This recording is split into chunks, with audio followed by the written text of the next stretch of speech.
Hey, it's Callum from Extra Geeks. I'm going to play through a bit of Thomas Was Alone, which must be one of the original indie titles to really hit big, and now sees a release on the Switch. Thomas Was Alone was developed by Mike Bithell and follows the story of Thomas in this thought-provoking, well-written and extremely well-voiced game. If you're interested in the director's commentary, I've included some at the end of the video. Now let's take a look at the game. Thomas was alone.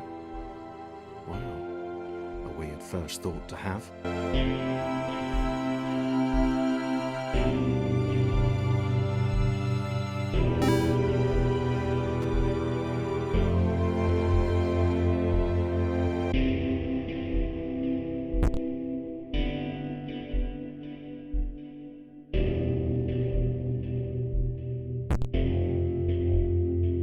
Thomas decided to start listing his observations for posterity. 1. The whole alone thing. 2. Portals. They led somewhere. He'd yet to work out where. 3. Falling. Thomas was absolutely fantastic at falling. He was almost as good at falling as he was at observing.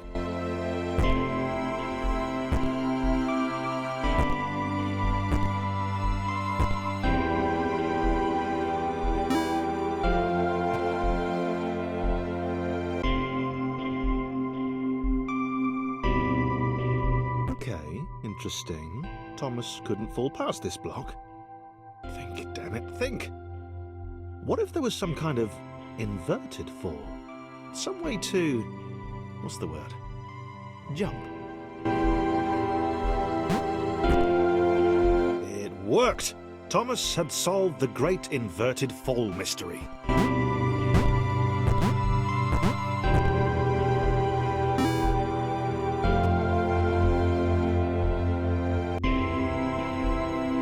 Jump. But Thomas noted there was no real danger in missing it. The world didn't want him to fail here. It was pushing him, but gently.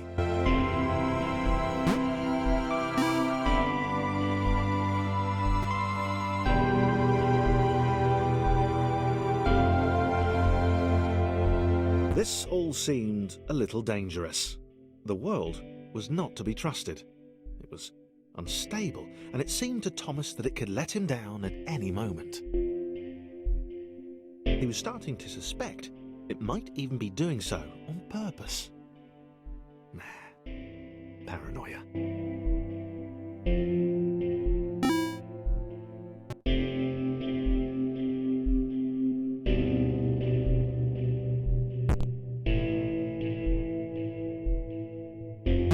Thomas wondered whether the portals were actually taking him anywhere. He felt like he was making progress, but there wasn't really any way to know. He seemed to be moving predominantly up and to the right, which might, or might not, be important.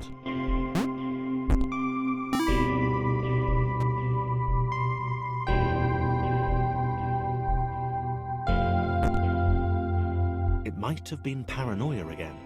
But Thomas could have sworn the world was becoming more complicated. It always seemed to be one step ahead of his skills. It had been designed just for him. He wondered why.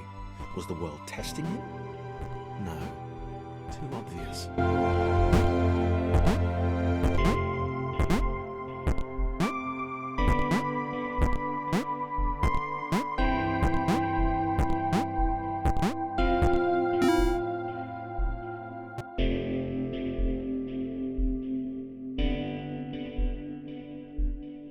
Something about the boiling, toxic, glowing water intimidated Thomas. He didn't like it. He certainly didn't want to swim in it. He made another mental note. 4. Water. Not good. To be avoided.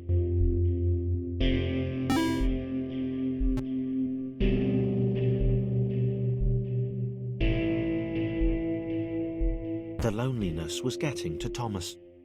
No amount of observation or obsessive note-taking could combat that.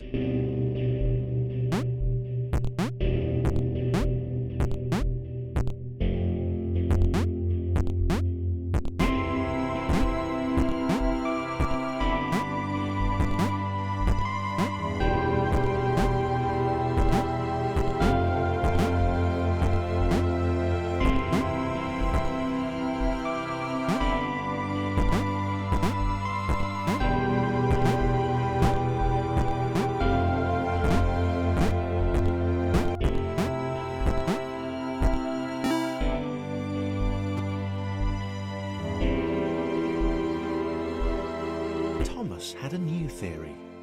The world was training him. He could feel himself getting smarter. There was the mental list to consider. Over the minutes and seconds since his spontaneous generation, he'd become a pretty skilled jumper. He was evolving. He just wished he had someone to share it with.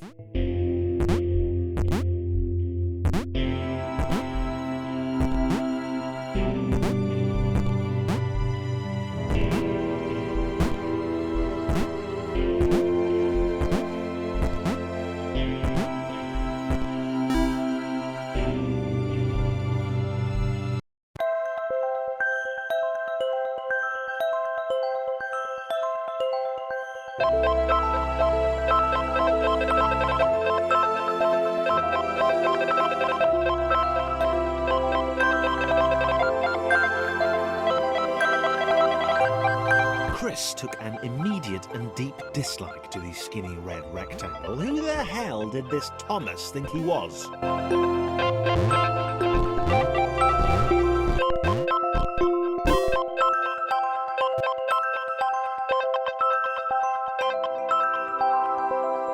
Chris had been doing fine. He wasn't the highest jumper, but he'd held his own. He'd even been graceful at times. Well, not technically graceful, it's probably the wrong word, but, you know, fine. There was that skinny little runt leaping about like he owned the place.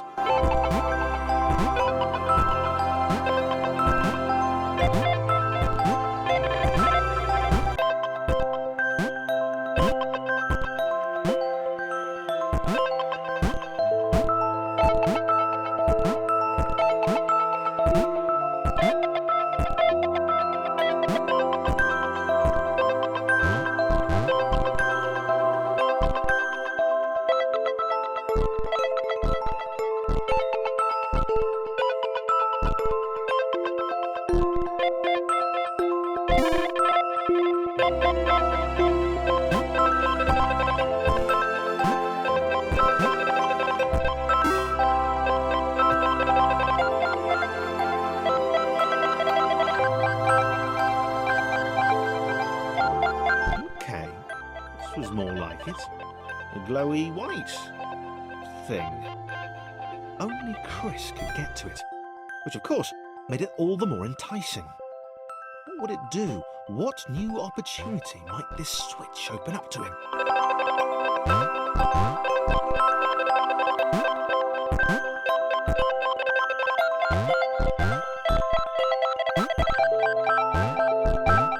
Grace. Another chance for Thomas to jump slightly higher than Chris. How fortunate. Seriously, this made the whole switch pressing thing entirely worthwhile.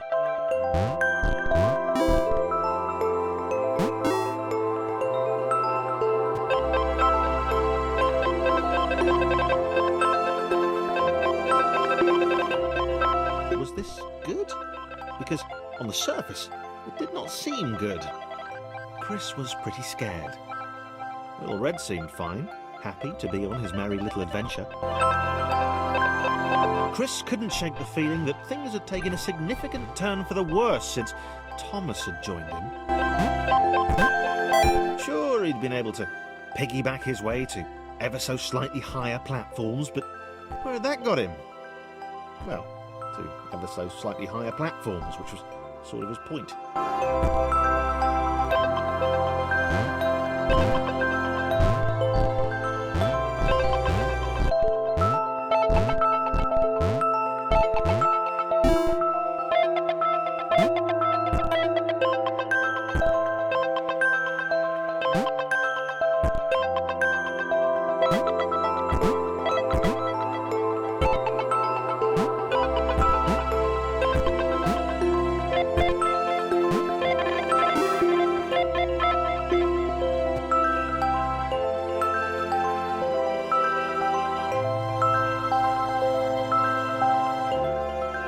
Chris stared at Thomas with pure hatred. He seemed so very happy at their situation. Friends together, a brave fellowship of quadrilaterals on a quest for greatness. That would be fine. But it was all the obvious observation that Thomas was doing which grated. Every time they saw something vaguely new, Chris would hear a satisfied little from the vaulting idiot. He hoped the next portal would split them up, if only for a few levels.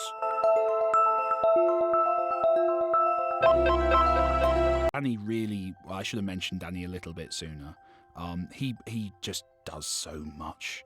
It's a long story that I've told lots of places, but basically I wrote the story for him. I was trying to find a voice that would suit the game, and I was a big fan of his writing and his kind of audiobooks and radio stuff and all the things he does.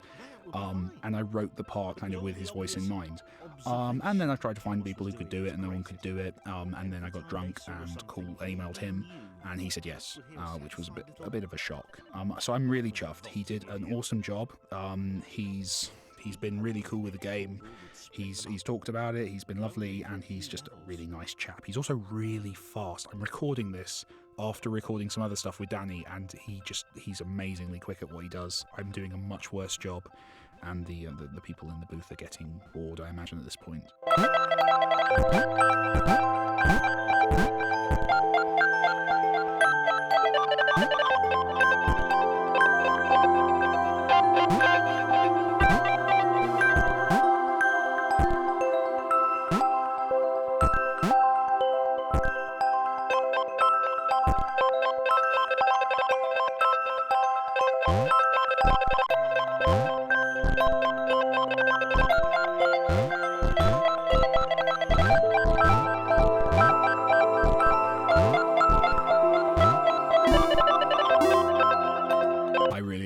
John's my favourite character. Well, I'm going to say that a few times because I've got quite a few favourite characters, but John I really in particular like. He's insecure in a weird way. I'm not entirely sure why he is, but he is. And that leads him to kind of be dishonest and narcissistic, which I think a large number of creative people will associate with. I know I do.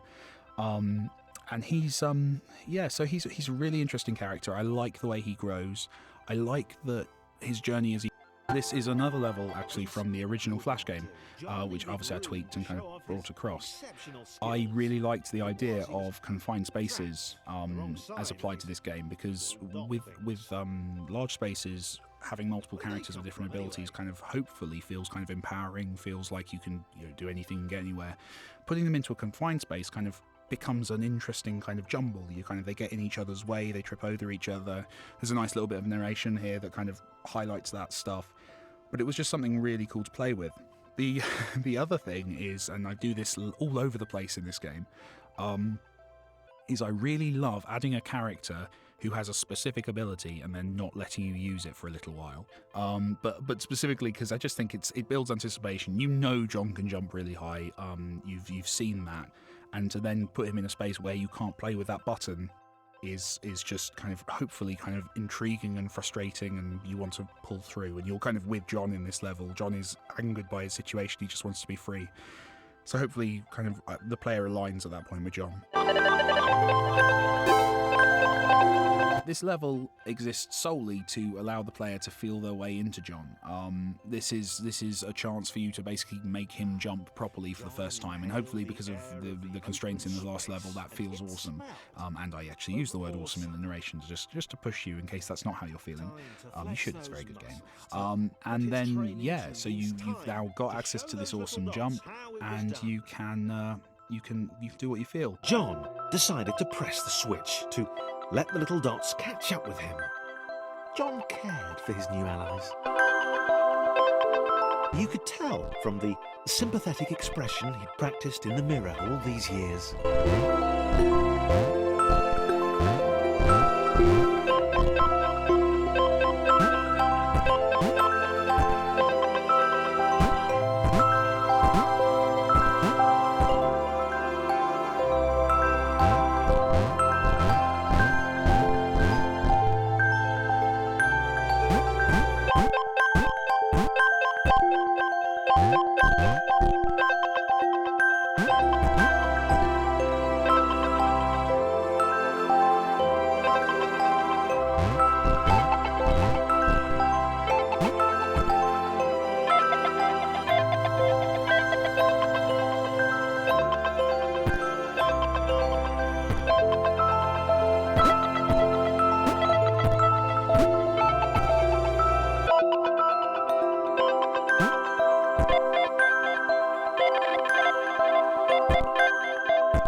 I think this is the this is getting very self-deprecating, but I think this is the weakest level in the game.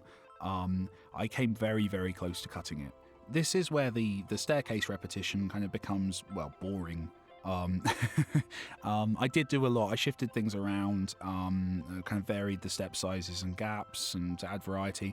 But it's a lot better than it was. But it was not. It's the one that when I'm watching Let's Plays, and I'll talk a bit more about Let's Plays in a bit. But the way it's kind of the one that I fast forward through on the Let's Plays because I find it very, very slow. I don't know. That might just be over familiarity, but I don't like this level. Have fun with it though, and I'll see you on the next one.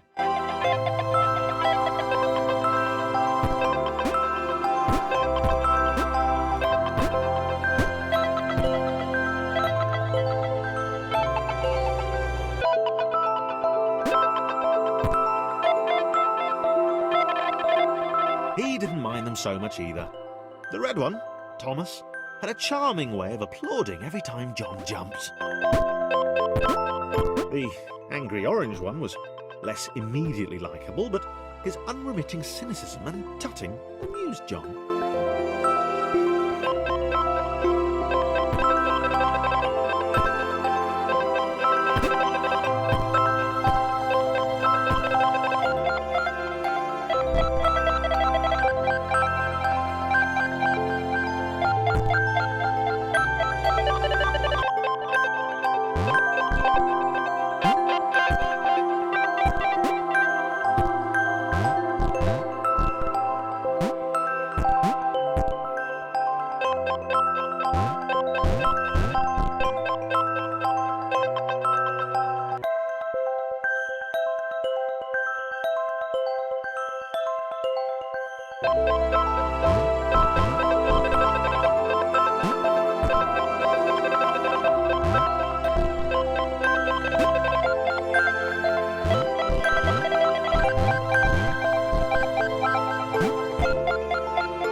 So this is the last. This is actually the last level of the demo.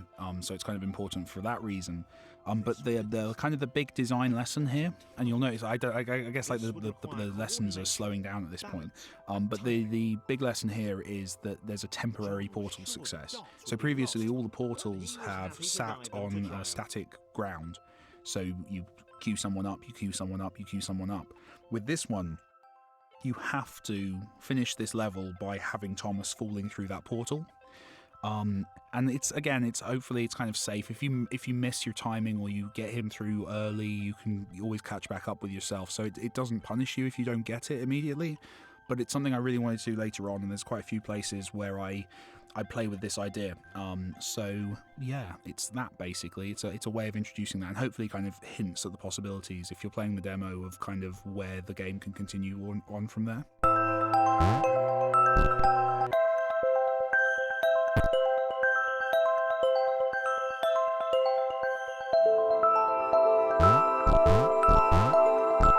Maybe that's what the dots were for. They were there to extend John's reach, to make his performance even more impressive. John liked the thought. He decided to keep them.